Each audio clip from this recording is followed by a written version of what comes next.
Accounting standard 10 അതിൻ്റെ last പാർട്ടിലേക്ക് നമ്മൾ എത്തുകയാണ്. ഇതുവരെ പഠിച്ചതെല്ലാം ഇമ്പോർട്ടൻ്റ് ആയിരുന്നു. ഇനി ഏതാനും ചെറിയ കാര്യങ്ങൾ മാത്രമേ പറഞ്ഞു തരാനുള്ളൂ. So right, depreciation. പണ്ട് അക്കൗണ്ടിംഗ് സ്റ്റാൻഡേർഡ് 6 ഡിപ്രീസിയേഷൻ പറഞ്ഞിരുന്നത്. ഇപ്പോൾ അത് മാറ്റി AS 10 പ്രോപ്പർട്ടി പ്ലാൻ ആൻഡ് എക്യുപ്മെൻറ്റിലായി. So depreciation is forming part of accounting standard 10. All of you know what is depreciation. Decrease in the value of asset due to so many reasons. So what is depreciable value? Please write depreciable amount is equal to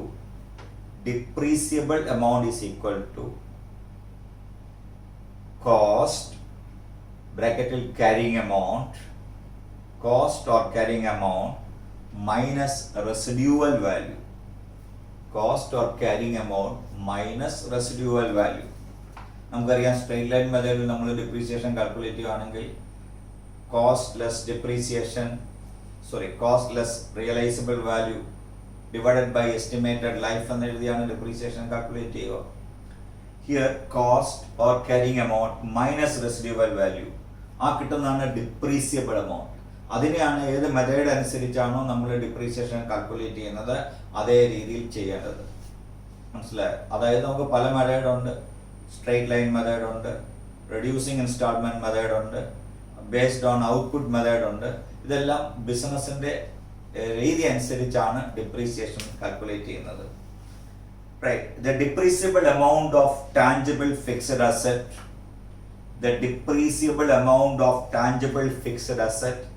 depreciable amount of tangible fixed asset should be allocated on a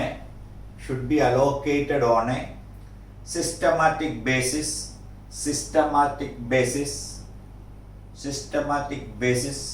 over its useful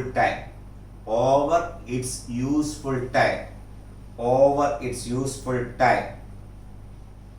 A sentence important on depreciable amount of tangible fixed asset should be allocated on a systematic basis over its useful time. എപ്പോഴായിരിക്കും നമ്മൾ start ചെയ്യുക, എപ്പോഴായിരിക്കും നമ്മൾ അവസാനിപ്പിക്കുക? Right, അടുത്ത പാരഗ്രാഫായിട്ട് എഴുതുക. Depreciation should comments as soon as the asset is acquired. Depreciation should commence as soon as the asset is acquired and is available for use.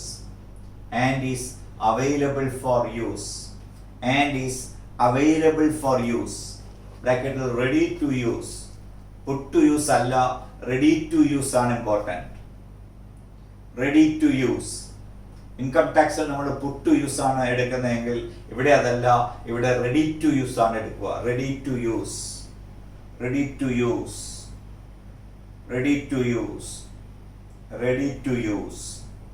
Remember that point. Ready to use. As soon as the asset is acquired and is available for use, that is ready to use. Then അടുത്ത ലൈനിൽ എഴുതൂ cessation of depreciation. Cessation. CESSESATION. Cessation of depreciation. എന്താണ് cessation എന്ന് ഉദ്ദേശിക്കുന്നത്? CC എന്ന് പറഞ്ഞാൽ stop ചെയ്യുക. Depreciation എപ്പോഴാണ് stop ചെയ്യുക എന്നുള്ളതാണ് സെസേഷൻ എന്നുള്ള മീനിങ്ങിലൂടെ മനസ്സിലാക്കുന്നത്. രണ്ട് ടൈപ്പ് സമയത്താണ് ഇത് സ്റ്റോപ്പ് ചെയ്യുക. First, residual value more or equal to its carrying amount. But whenever the residual value is more than the carrying amount, there is no depreciation at all. You cannot charge any depreciation on such amount. So residual value equals or more than the carrying amount, then there is no depreciation at all. That is the first point. Write the second point. The date that asset is retired from active use. The date that asset is retired from active use and is held for disposal.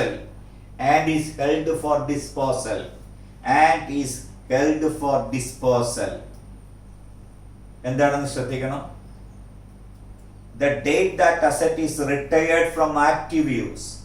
Active യൂസിൽ നിന്ന് മാറി നിന്നാൽ retired എന്ന് പറയാം, retired of asset. But depreciation charge ചെയ്യാൻ മേലാന്ന് നിയമമില്ല. നമ്മുടെ ഒരു അസറ്റ് അതിൻ്റെ ഡിപ്രീസിയേഷൻ കാൽക്കുലേഷനിൽ നിന്ന് മാറി നിൽക്കാൻ വേണ്ടി റിട്ടയേർഡ് ആയി, അസറ്റിനെ യൂസ് ഇല്ലാതായി റിട്ടയർ ചെയ്തു എങ്കിൽ പോലും അതിന്റെ carrying amount is more than the residual value, then again you can calculate depreciation. Remember that point. But if it is held for disposal, held for sale, held for disposal, എന്താ ഞാൻ പറഞ്ഞതിന്റെ അർത്ഥം? ഒരു asset retire ചെയ്ത് അത് വിൽക്കാൻ വിറ്റിരിക്കുകയാണ്. ഇപ്പോ asset held for disposal, held for sale. Property plant and equipment ഡെഫിനിഷനിൽ നിന്ന് മാറി. Property plan and equipment in the definition held for use, held for in the production. Am I right? Here it is held for disposal, held for sale. As per AS2, it is called inventory. Now our property plan and equipment become inventory. Inventory means asset held for sale. Am I right? So this property plan and equipment, in the next year we will dispose it. Anyway, adu thaneyalla ini held for disposal aanengil that property plan and equipment should be valued at cost or net realizable value, whichever is lower. That is the valuation principle of inventory. So whenever an asset is retired and it is taken for disposal, that become inventory, and inventory should be valued in your balance sheet at cost or net realizable value, whichever is lower. Am I right? Okay. So we will not calculate depreciation on such assets. അതാണ് നമ്മൾ prudence or conservatismത്തിന് വേണ്ടി കാണിക്കുന്നത് cost or net realizable value, whichever is lower. Okay, അപ്പോൾ ഈ ഒരു പോയിന്റിൽ നമ്മൾ depreciation calculate ചെയ്യില്ല. whenever an asset is put to disposal, then we will never calculate depreciation on such asset. മനസ്സിലായോ? അപ്പോൾ ഞാൻ പറഞ്ഞ പോയിന്റ് ഓർത്തോണം. held for disposal ആണെങ്കിൽ it is treated as an inventory and it is valued at cost or net realizable value, whichever is lower. The second point is, ഇതിൽ തന്നെ second പോയിന്റിൽ A B ആയിട്ട് നമുക്ക് ഡിവൈഡ് ചെയ്യാം. A ആണ് ഞാനിപ്പോൾ പറഞ്ഞത്. Second point is the date that the asset is derecognised. The date that the asset is derecognised. The date that the asset is derecognised. Asset derecognise ചെയ്യുക എന്ന് പറഞ്ഞാൽ ഡിസ്പോസലായി ക്രെഡിറ്റ് ചെയ്ത് കഴിഞ്ഞാൽ പിന്നെ there is no need to calculate any depreciation on such asset. So ഈ കാര്യങ്ങളിലാണ് depreciation സീസ് ചെയ്യുന്നത്. തിയററ്റിക്കലായി എന്തെങ്കിലും ക്വസ്റ്റ്യനോ അല്ലെങ്കിൽ വളരെ ക്ലെവർ ആയിട്ടുള്ള എന്തെങ്കിലും ക്വസ്റ്റ്യനോ നിങ്ങൾക്ക് പരീക്ഷയ്ക്ക് വന്നാൽ ഈ കാര്യം ഓർക്കണം. ഇത് വെച്ച് വേണം അതിന് ആൻസർ ചെയ്യാനായിട്ട്. And the last portion of this chapter, right the heading derecognition of property plant and equipment. Derecognition of property, plant and equipment.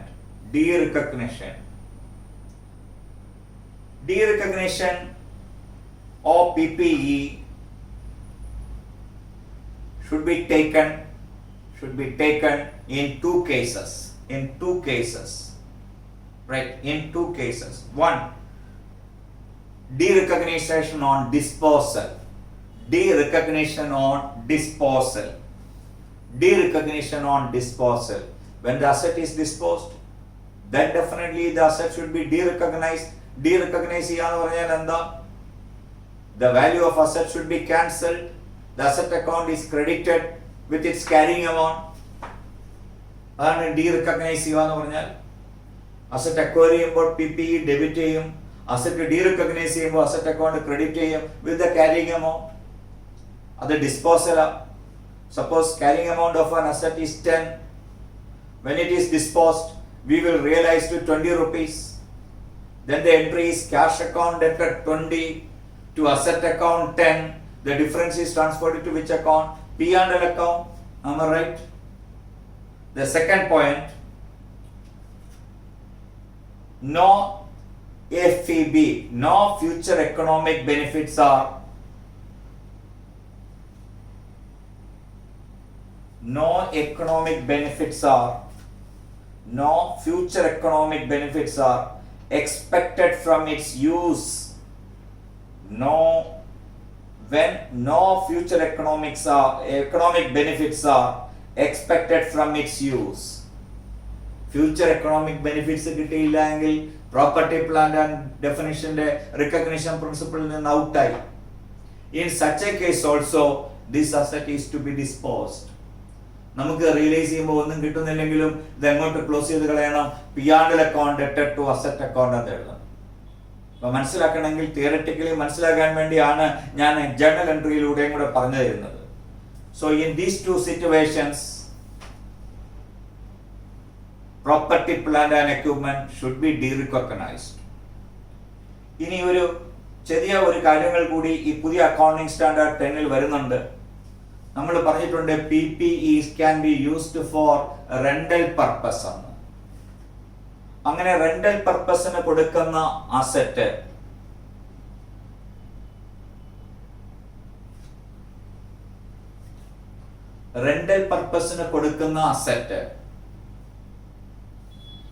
Last നമ്മൾ ഹെൽഡ് ഫോർ സെയിൽ ആകുമ്പോൾ അത് എന്തായി മാറും?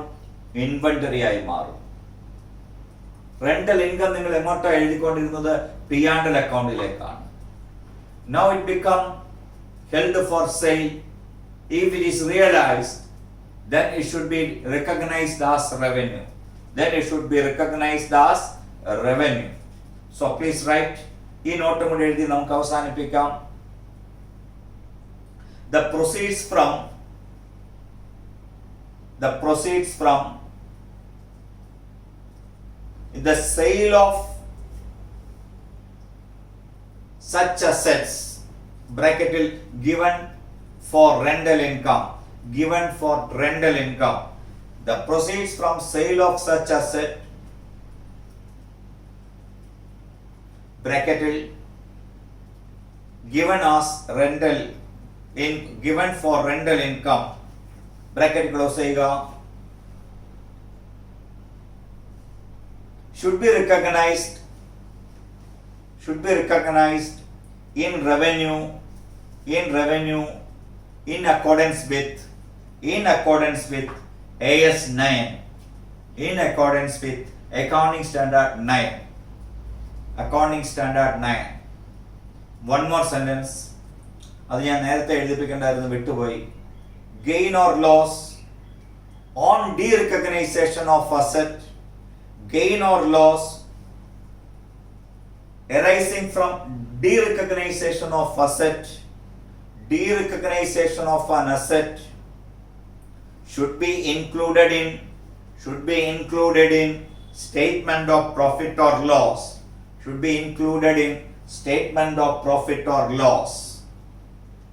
ഞാൻ അതിന്റെ എൻട്രി പറഞ്ഞുവെങ്കിലും ഈ സെന്റൻസ് എഴുതിപ്പിക്കാൻ വിട്ടുപോയി. പ്രോപ്പർട്ടി, പ്ലാന്റ് ആൻഡ് എക്യുപ്മെന്റ് ഇവിടെ അവസാനിക്കുന്നു. നമുക്ക് ഇതിൽ കുറച്ച് സംസും കൂടെ ചെയ്യാനുണ്ട്, അതിലേക്ക് പോകാം. ഞാൻ സംസ് വളരെ ഇമ്പോർട്ടൻ്റ് ആയിട്ടുള്ള സംസാണ്, പക്ഷെ ചെറിയ ചെറിയ സമ്മാണെന്ന് മാത്രം. എനിവേ സ്റ്റഡി മെറ്റീരിയലിനെ ബേസ് ചെയ്താണ് ഞാനത് ചെയ്യിപ്പിക്കാൻ പോകുന്നത്. So please page number 3.84 illustration 11. Page number 3.84 illustration 11. ഇതിൽ വർക്കൗട്ട് ചെയ്യാനൊന്നുമില്ല. യഥാർത്ഥത്തിൽ തിയററ്റിക്കൽ ആയിട്ടുള്ള ക്വസ്റ്റ്യൻ ആണ്, മനക്കണക്കായിട്ട് ചെയ്യാം, പക്ഷേ തിയററ്റിക്കൽ ആയിട്ട് വേണം ഇതിന് ആൻസർ കൊടുക്കാനായിട്ട്. So the first question, illustration 11. Entity A has a policy of not providing for depreciation on PPE capitalized in the year until the following year. ഞാൻ മുമ്പേ പറഞ്ഞു തന്നായിരുന്നു, property, plant and equipment should be depreciated as soon as the asset is ready to use. Am I right? And depreciation is calculated on a systematic manner laid down by the management. but provides for a full year's depreciation and the year of disposal of asset. Is this acceptable? അവര് വാങ്ങിച്ചപ്പോൾ ഒന്നും depreciation എഴുതാതെ when it is disposal then only depreciation is to be provided. That is the decision of the management. Whether you accept this decision, no. And the answer നോക്കുക, depreciable amount of tangible fixed assets should be allocated on a systematic basis over its useful life. ഞാൻ നിങ്ങൾക്ക് ഈ sentence എഴുതി തന്നിട്ടുണ്ട്. The depreciation method should be reflect the pattern in which assets future economic benefits are expected to be consumed by the entity. Future economic benefits stable ആയിട്ട് നിൽക്കുകയാണെങ്കിൽ we will use straight line method. If it is decreasing, then we will reducing installment method will adopt. Based on output income ആണെങ്കിൽ ഔട്ട്പുട്ടിനെ base ചെയ്തുകൊണ്ടുള്ള depreciation method ആയിരിക്കും നമ്മൾ calculate ചെയ്യുക. Total value of asset divided by total units to be produced into units produced in a particular year. അതാണ് based on output method. നമ്മൾ right. So ഈ മൂന്ന് മെത്തേഡാണ് യൂഷ്വലി ഡിപ്രീസിയേഷൻ ഫോളോ ചെയ്യുന്നത്. അടുത്ത ലൈനിൽ പറയുക, useful life means the period over which asset is expected to be available for use by the entity. You know that depreciation should commence as soon as the asset is acquired and is available for use. Right, this is the important point. Thus the policy of entity A is not acceptable. Very simple question, but a good answer ആണ് ഇതിനുള്ളത്. അപ്പോൾ ഇത് മനസ്സിലാക്കാതെ നമ്മൾ എഴുതാൽ നമുക്ക് തെറ്റിപ്പോകും. അപ്പോൾ ഇത് വൃത്തിയായി പഠിച്ചെഴുതുക. then illustration 12ലേക്ക് പോവുക. ചെറിയ ഒരു calculation. Entity A purchased an asset on 1st January 2011 for 1 lakh and the asset has an estimated useful life of 10 years and residual value is nil. So original cost of the asset is 1 lakh and estimated life is 10. Then depreciation per year comes to 1 lakh divided by 10. How much? 10,000. Am I right? Yes. On 1st January 2015. 1st January 2011, 12, 13, 14, after 4 years, the directors review the estimated life and decide the asset will probably be useful for a further 4 years. First of all, they estimated asset life is for 10 years. After 4 years, the directors review the estimated life. Then they decided useful life is for only for further 4 years. So what is the carrying amount of the asset? Carrying amount of the asset comes to, on 1st January 2015, you write carrying amount is equal to 1 lakh minus 10,000 into 4. Am I right? 10,000 is the depreciation per year. For continuously for 4 years it comes to 40,000. So the carrying amount comes to 1 lakh minus 40,000. Is 60,000. Then revised estimated life is equal to 4 years. So depreciation for the 5th year onwards is equal to 60,000 divided by 4 years. 60,000 divided by 4 years. That comes to 15,000 per annum. Depreciation is equal to 15,000 per annum. Calculate the amount of depreciation for each year if company charges depreciation on straight line basis. In the remaining 4 years, like 15,000 which is no residual value. Am I right? ഇങ്ങനെ നമ്മൾ ഈ change in estimated life തന്നാൽ അത് change in policy ആണ്. Sorry, change in estimate ആണ്, change in policy അല്ല. Disclosure of accounting policy അല്ല, change in policy അല്ല. This is only A change in estimate. മാനേജ്മെന്റിന് ഇങ്ങനെ ഡിസിഷൻ എടുക്കാനുള്ള റൈറ്റ് ഉണ്ട്. അതാണ് ചേഞ്ച് ഇൻ എസ്റ്റിമേറ്റ് എന്ന് പറയുന്നത്. ഓക്കെ, ഇല്ലസ്ട്രേഷൻ 13 ഒരു സിമ്പിൾ ക്വസ്റ്റ്യൻ ആണ്, നമ്മൾ ഡിസ്കസ് ചെയ്തതാണ്, അതുകൊണ്ട് ഞാൻ നിങ്ങൾക്ക് അത് വിട്ടുതരുന്നു. ഇല്ലസ്ട്രേഷൻ 14 എടുക്കുക. സെസേഷൻ ഓഫ് ഡിപ്രീസിയേഷനിലാണ്. ഞാൻ സെസേഷൻ ഓഫ് ഡിപ്രീസിയേഷൻ പറഞ്ഞു. Residual value equals or more than the carrying amount, there is no depreciation എന്ന് പറയുന്നു. നോക്കൂ, ഇവിടെ a property costing 10 lakh, it's bought in 2011 and its estimated total physical life is 50 years. However, company considered it likely that it will sell the property after 20 years. The useful life of the asset comes to 20 years. The estimated residual value in 20 years time based on 2011 prices is case A 10 lakhs. Your original cost is 10 lakhs, residual value is 10 lakhs. How will you calculate depreciation? No depreciation, residual value is equal to the carrying amount. So in case A there is no depreciation, case B 9 lakhs, residual value is 9 lakh, calculate the amount of depreciation. Solution: case A, company considered that residual value based on prices prevailing at the balance sheet date will equal to the cost. Thus, there is no depreciable amount and depreciation is 0. Correct? And second method, original cost is 10 lakhs, residual value is 9 lakhs. So the balance depreciable amount is equal to cost less residual value 1 lakh. Estimated life is equal to 20 years. So the depreciation is equal to 1 lakh divided by 20 years. That comes to 5,000 per year. 5,000 per year. Okay, 5,000 per year. മനസ്സിലായല്ലോ? ഇനി അടുത്ത ക്വസ്റ്റ്യനിലേക്ക് വരാം.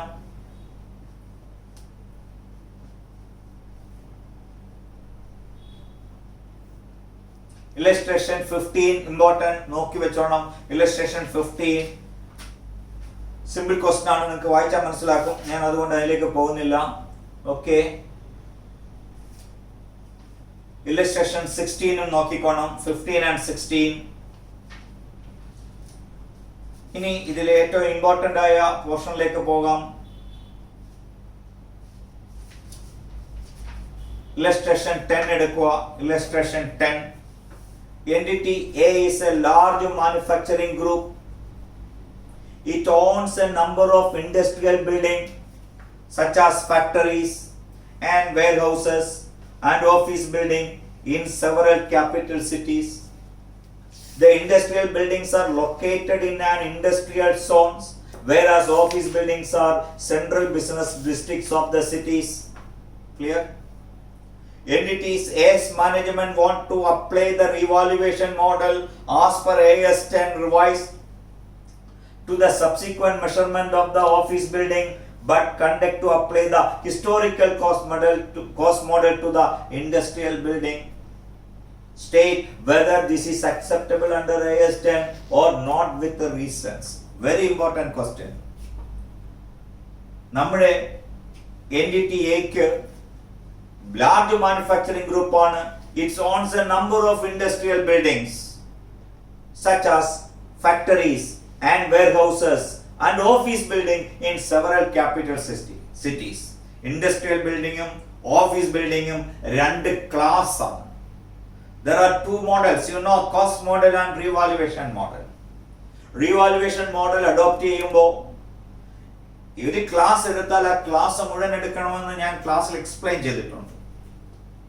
Industrial ബിൽഡിങ്ങിനാണ് നിങ്ങൾ revaluation നടത്തുന്നതെങ്കിൽ entire industrial ബിൽഡിങ്ങിനും നമ്മൾ ആ റിവാലുവേഷൻ നടത്തിയിരിക്കണം. ഓഫീസ് ബിൽഡിംഗ് സെവറൽ സിറ്റീസിലാണ്, ഒരു ഓഫീസ് ബിൽഡിങ്ങിനായിട്ട് മാത്രം റിവാലുവേഷൻ നടത്താൻ പറ്റില്ല. ഓഫീസ് ബിൽഡിങ്ങിനാണെങ്കിൽ എൻറ്റയർ ഓഫീസ് ബിൽഡിങ്ങിനും റിവാലുവേഷൻ നടത്തിയിരിക്കണം. ഇവിടെ എന്താ ഇവർ പറഞ്ഞിരിക്കുന്നത്? Entity A's management wants to apply the revaluation model as per AS 10 to the subsequent measurement of the office buildings. Office ബിൽഡിങ്ങിനാണ് അവർ റിവാലുവേഷൻ മോഡൽ അഡോപ്റ്റ് ചെയ്തത്. No problem.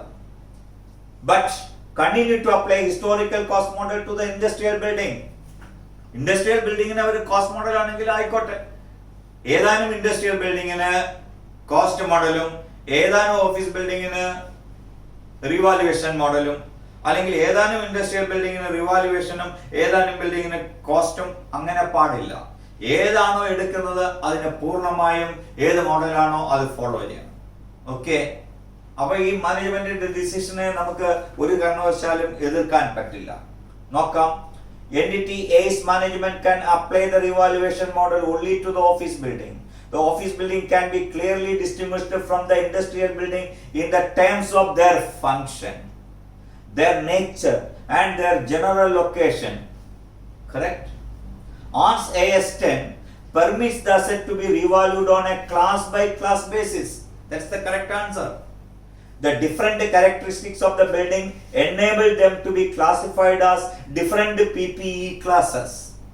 The different measurement models can therefore be applied to these classes for subsequent measurement. That's the answer. It's a good answer. Right, very important question. Remember, ഇത് നിങ്ങളുടെ നോട്ട്ബുക്കിലേക്ക് എഴുതി പഠിക്കുന്നതായിരിക്കും better. വായിച്ച് അവിടെ underline ചെയ്തിട്ടാൽ പരീക്ഷാ ഹാളിലേക്ക് പോകുന്നതിന് മുമ്പ് നിങ്ങൾ നോക്കിയെങ്കിലേ മനസ്സിലാവുള്ളൂ. Now I am going to explain illustration 8 and illustration 9. These two problems are very important. പരീക്ഷയ്ക്ക് ചോദിക്കാം, ഇല്ലെങ്കിൽ ഇതുപോലെയുള്ള ക്വസ്റ്റ്യൻ ചോദിക്കാം. വളരെ കൺഫ്യൂസിംഗ് ആയിട്ടുള്ള ക്വസ്റ്റ്യൻ ആണ്. എക്സ്ചേഞ്ച് ട്രാൻസാക്ഷൻ ഇന്നലെ ഞാൻ പറഞ്ഞു, ഫ്ലോ ചാർട്ട് വെച്ച് ഞാൻ എക്സ്പ്ലെയിൻ ചെയ്തതാണ്. Consideration receive comprising a combination of non-monetary and monetary asset. Monetary asset എന്ന് പറഞ്ഞാൽ വാല്യൂ ഫിക്സഡ് ആയിരിക്കും. Cash best example for monetary assets. Non-monetary assets means tangible assets, other tangible assets. Anyway, question ശ്രദ്ധിക്കുക. ശ്രദ്ധിച്ച് മനസ്സിലാക്കിയെങ്കിൽ മാത്രം മനസ്സിലാകുന്ന ഒരു ഐറ്റമാണിത്. ഈ exchange entity A exchanges land. Exchanges land. Asset given up. Asset given up. Asset given up. Land. For cash 20 lakhs and plant and machinery valued at 25 lakhs. Am I right? So assets given up, land. This is the book value. Book value. Book value. How much? 10 lakhs. Am I right? Book value 10 lakhs. Am I right? Yes. Consideration, asset received. Asset given up, asset received. PPE ഏതാണ് കിട്ടിയത്? Plant and machinery. അതിന്റെ cost എത്രയാ? 20 lakhs. അതിന്റെ cost 20 lakhs. And cash. Cash എത്രയാ? Cash, how much? Cash, sorry, this is 25 lakhs and cash is 20 lakhs. Cash is 20 lakhs. Moreover, it is said that what will be the measurement of cost of the asset received? Consider that the transaction has commercial substance. You know, commercial substance means here land given up and plant and machinery acquired. This has commercial substance. That means change in cash flows are different. അപ്പോൾ അവര് പ്രത്യേകം question തന്നിട്ടുണ്ട്. In this question, the commercial substance is clear. The changes in cash flows are clear. So commercial substance ഉള്ള asset എങ്ങനെയാ value ചെയ്യേണ്ടത്? നമ്മുടെ ആദ്യത്തെ ചോദ്യം എന്താ? Commercial substance ഉണ്ടോ? Fair value can be measured reliably. Commercial substance ഉണ്ടോ? Yes. ക്വസ്റ്റ്യൻ അകത്ത് പറയുന്നുണ്ട്. It is given in the question, this was commercial substance. അതല്ലെങ്കിൽ നമ്മൾ അസ്യൂം ചെയ്യണം പ്ലാന്റ് ആൻഡ് മെഷീനറിയുടെ കൊമേഴ്സ്യൽ ക്യാഷ് ഇൻഫ്ലോസ് ആയിരിക്കുകയല്ല ലാൻഡിന്റെ ക്യാഷ് ഇൻഫ്ലോസ്. ഡെഫിനറ്റ്ലി ലാൻഡിന് ക്യാഷ് ഇൻഫ്ലോസ് വരുന്നത് only at the time of disposal of that land. But plant and മെഷീനറിക്ക് അങ്ങനെയല്ല. as soon as it is received നമ്മുടെ പ്രൊഡക്ഷൻ പ്രോസസ്സിലേക്ക് പോവുകയും ഇൻഫ്ലോസ് വരികയും ചെയ്യും. So different assets, different cash flows. So this has commercial substance. This exchange transaction has commercial substance. If it is yes, then നിങ്ങളോട് ചോദിക്കും fair value of the asset received. Do you know the fair value of the asset received? If yes, then the property, plant and equipment should be valued at fair value of the asset received. If the answer is no, then fair value of the asset given up. In this question, do you know the fair value of plant and machinery, PPE received? Commercial substance വന്നിട്ടുണ്ട്. അപ്പോൾ നമുക്ക് അറിയേണ്ടത് fair value of asset, that means plant and machinery received. Question mark അറിയാമോ? No. fair value of asset of plant and machinery received. അറിയില്ല. Don't know.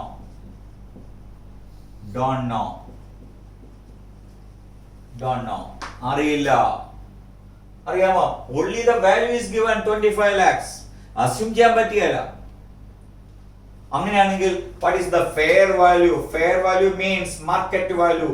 Fair value of asset given up. Bracketed land. What is the fair value of the asset given up? Land in the book value 10 lakhs. അതിന്റെ fair value നിങ്ങൾക്ക് കണ്ടുപിടിക്കാം. കാരണം എന്താ? ആ asset മാർക്കറ്റിൽ വിൽക്കുമ്പോൾ you received plant and machinery 25 lakhs and you received cash 20 lakhs. Am I right? So what is the market value of that asset? 25 lakhs plus 20 lakhs. That comes to 45 lakhs. ആ market വാല്യൂവിലാണ് ആ land വിൽക്കുന്നത് നമ്മൾ. Am I right? So fair value of the asset given up, land, is equal to 25 lakhs plus 20 lakhs. That comes to 45 lakhs. 45 lakhs. ഈ question വായിച്ചാൽ നമുക്ക് മനസ്സിലാവില്ല. ആൻസറിൽ അവർ എഴുതി വെച്ചിരിക്കുന്നത് വായിച്ചാൽ നമുക്ക് മനസ്സിലാവില്ല. അതുകൊണ്ട് ശ്രദ്ധിച്ച് മനസ്സിലാക്കണം. Fair value of the assets given up, land, is equal to 25 lakhs plus 20 lakhs, 45 lakhs. So if fair value of asset received is not known, അല്ലെങ്കിൽ fair value of asset received is not given,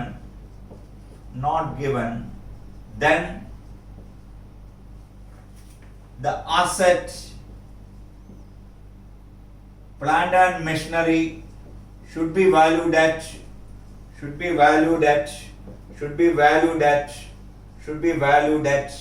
fair value of asset given up. Fair value of asset given up.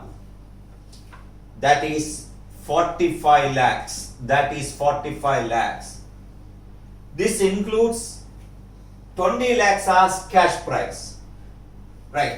This includes cash 20 lakhs. Therefore, value of plant and machinery is equal to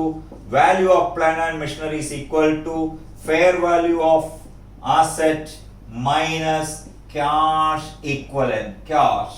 That comes to 45 lakhs minus how much? 20 lakhs. That comes to 25 lakhs. 25 lakhs. So how will you write the entry? Which asset is to be debited? Which asset is to be derecognized? Which asset is to be debited? Plant and machinery account debtor. This is the asset received. That is to be recognized. Plant and machinery account debtor 25 lakhs. Moreover, you received cash account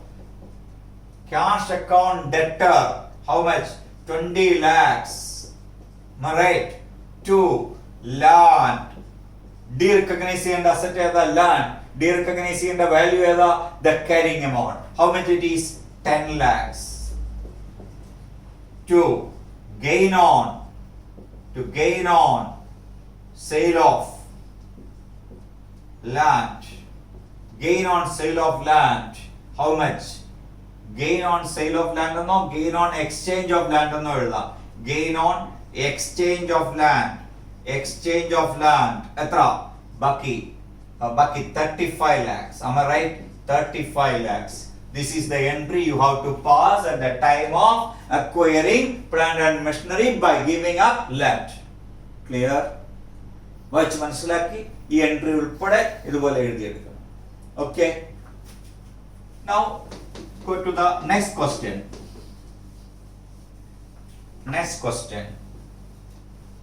Go to the next question. That is illustration 9 of the study material. Exchange of assets that lack commercial substance. First case commercial substance ഉണ്ടായിരുന്നു. Commercial substance ഇല്ല എങ്കിൽ ആ chapter നോക്കിയാൽ അറിയാം. If there is no commercial substance, the asset should be valued at fair value of the asset. Asset should be valued at carrying amount of the asset given up. carrying amount of the assets given up. Okay, നോക്കുക. Entity A exchanges car X with a book value of 13 lakhs. So asset given up. Asset given up. Car X.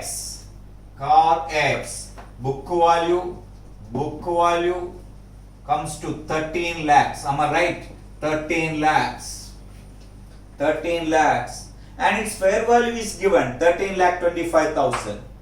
So fair value no importance to the fair value because there is no commercial substance. No for cash 15,000 and a car Y which has a fair value of 13,10,000.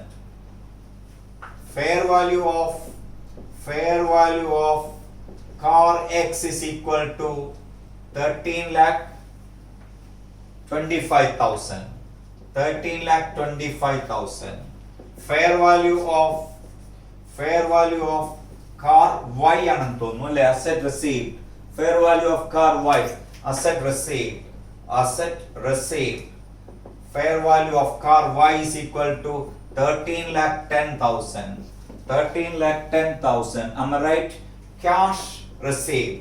Cash paid ആണോ received ആണോ നോക്കണം. Cash received. How much? For cash of 15,000 and car Y which has a fair value. Appa cash received etra?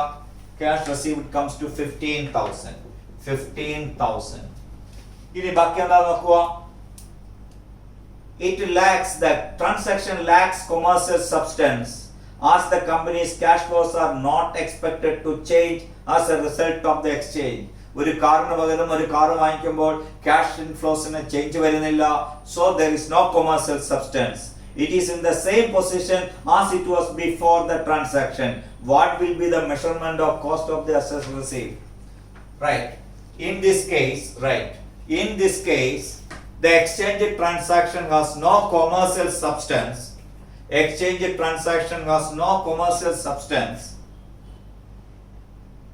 No commercial substance because there is no change in cash flows.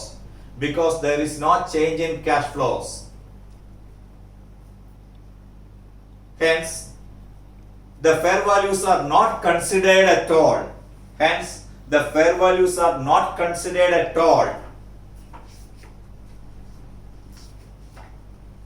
Then write, if exchange transaction has no commercial substance, here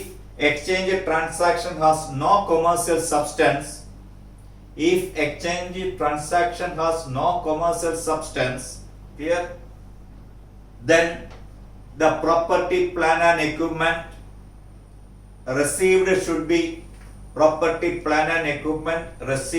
be valued at carrying amount of the asset given up.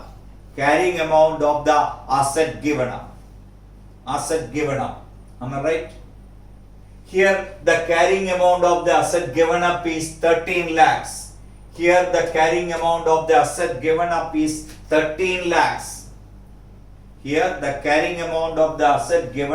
13 lakhs. Okay. അപ്പോൾ നമ്മൾ ഈ 13 lakhsലെ value ചെയ്യേണ്ടത്. But that includes cash received 15,000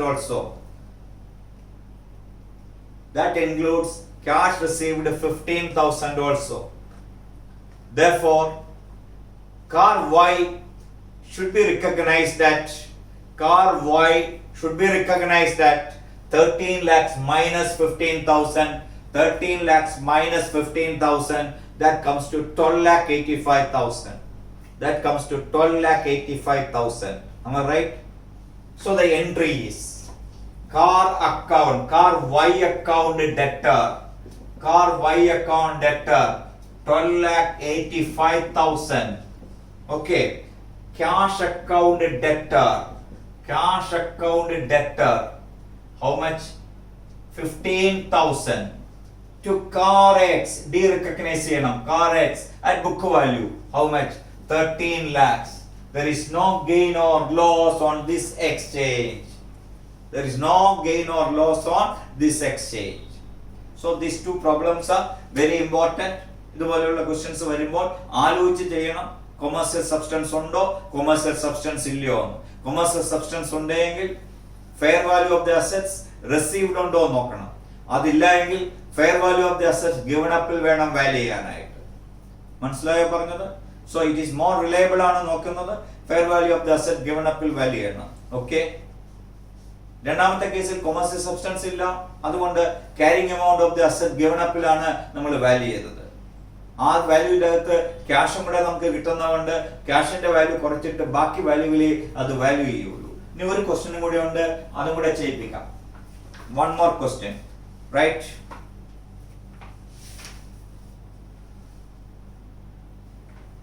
Yes Limited contracted with എഴുതാനുള്ള question ആണ്, RTP question ആണ്.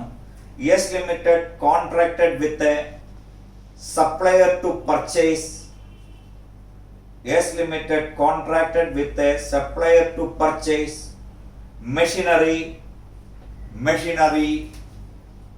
which is to be installed in its department A, which is to be installed in its department A in 3 months time. In 3 months time, special foundations were required for the machinery. Special foundations were required for the machinery.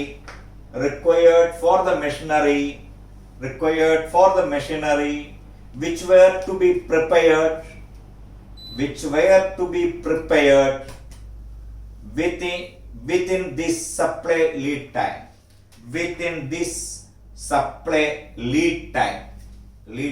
That means within these 3 months. The cost of the site preparation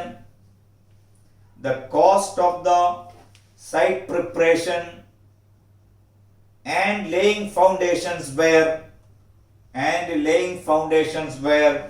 1,41,870. These activities were supervised by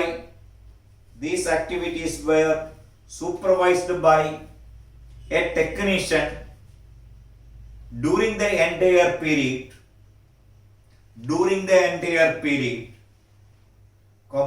who is employed for this purpose of 45,000 per month.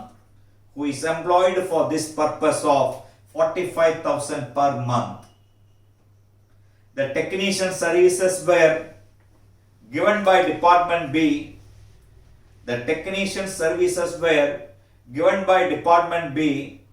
To Department A, which billed the services at 49,500 per month.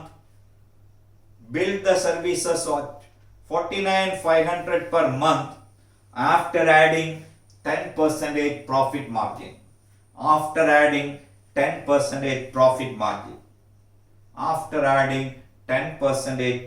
margin.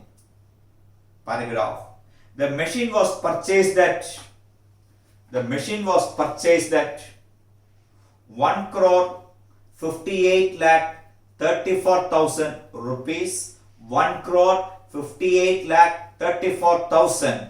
158,34,000. Inclusive of IGST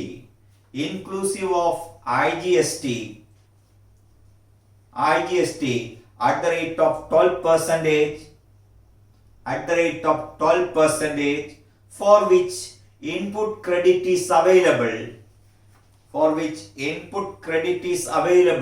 to S Limited, full stop. Rupees 55,770 transportation charges were incurred. Transportation charges were incurred. An architect was appointed at a fee of rupees 30,000 to supervise the machinery installation at the factory site. supervise the machinery installation at the factory site. Ascertain the amount at which machinery should be capitalized under AS 10. Ascertain the amount at which the machinery should be capitalized under AS 10. ഞാൻ ഇതേപോലെയുള്ള ഒരു question നേരത്തെ ചെയ്യിപ്പിച്ചിട്ടുണ്ട്, അതുകൊണ്ട് തന്നെ എളുപ്പം പറഞ്ഞു പോകാം. ഒരു കാര്യം മാത്രം പറയാൻ വേണ്ടിയാണ്, IGST ആണ് ഈ കണക്കിലുള്ളത്. IGST means integrated goods and service tax. അതിന് എന്തുണ്ടെന്നാ പറഞ്ഞിരിക്കുന്നത്? ഇൻപുട്ട് ക്രെഡിറ്റ് ഈസ് അവൈലബിൾ ആണെന്ന് പറഞ്ഞിട്ടുണ്ട്. ഇൻപുട്ട് ക്രെഡിറ്റ് ഈസ് ഉണ്ടെങ്കിൽ നമ്മളത് കോസ്റ്റിൽ നിന്ന് കുറയ്ക്കേണ്ടതാണ്, ഈ പ്രൈസിൽ നിന്ന് കുറയ്ക്കേണ്ടതാണ്. അതുകൊണ്ട് തന്നെ 1,58,34,000 ഇൻക്ലൂസീവ് ഓഫ് IGST 12% ആണ്. അപ്പോൾ 100 ആണ് കോസ്റ്റ് എങ്കിൽ 12% കൂടെ ആഡ് ചെയ്ത് 112 ആണ് ഈ കിട്ടിയിരിക്കുന്ന 1,58,34,000. So write a working note. The cost price അല്ലെങ്കിൽ purchase price excluding IGST is equal to purchase price excluding IGST is equal to 1,58,34,000 divided by 112 into 100. So that price is excluding IGST. പിന്നെ നമ്മൾ full value എടുത്തിട്ട് IGST 12% കണ്ട് കുറയ്ക്കുന്നതിന് പകരം 100% calculate ചെയ്തു. How much it is? 1,41,37,500. 1,41,37,500. ഇത് working നോട്ടാണ്. Now write calculation of cost of fixed asset. Calculation of cost of fixed asset. Bracketil machinery. Okay. Write first purchase price. Amount column എഴുതണം. Purchase price. Bracketil given. അല്ലെങ്കിൽ working note. Refer working note. 1,41,37,500. Okay. Then site preparation cost. Site preparation cost 1,41,870. It is given 1,41,870. Technician salary 45,000 into 3. That comes to 1,35,000. Internal profit is excluded. ആ particular കോളത്തിൽ ബ്രാക്കറ്റിൽ എഴുതിയേക്കുക internal profit is excluded. അതായത് 10% add ചെയ്ത് 49,500 നമ്മൾ കൊടുക്കുന്നത്. ഇതിനെപ്പറ്റി last ക്ലാസ്സിൽ ഞാൻ വിശദമായി എക്സ്പ്ലെയിൻ ചെയ്തതാണ്. നമ്മൾ B ഡിപ്പാർട്ട്മെന്റ് A ഡിപ്പാർട്ട്മെന്റിന് സർവീസ് ചെയ്ത് കൊടുക്കുകയാണ്. അത് ബിസിനസിന്റെ എൻ്റയർ ബിസിനസിനെ വെച്ച് നോക്കുമ്പോൾ അതിൻ്റെ അകത്ത് B നേടിയിരിക്കുന്ന പ്രോഫിറ്റ് നമ്മൾ എക്സ്ക്ലൂഡ് ചെയ്യണം.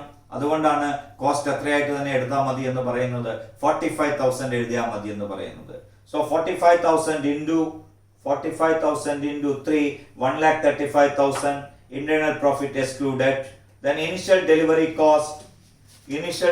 cost, that is transportation cost, directly attributable cost ആണ് 55,770.